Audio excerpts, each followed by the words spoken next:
حضرت عیسیٰ علیہ السلام نے فرمایا، گھوڑے پر اگر سواری کی جائے اور اسے مشقتوں میں نہ ڈالا جائے اور کام میں نہ لایا جائے تو وہ منہ زور ہو جاتا ہے اور اس کی عادتیں بگڑ جاتی ہیں۔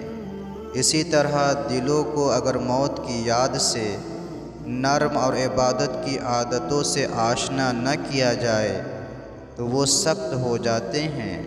میرے پیارے نبی کریم صلی اللہ علیہ وآلہ وسلم نے فرمایا کہ افضل ذکر دنیا میں ذکر موت ہے۔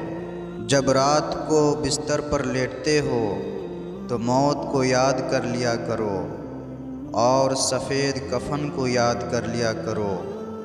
اس یاد کے ذریعے سے دنیا کی محبت تمہارے دلوں سے نکل جائے گی اور تم آخرت کی فکر کرنے لگو گے۔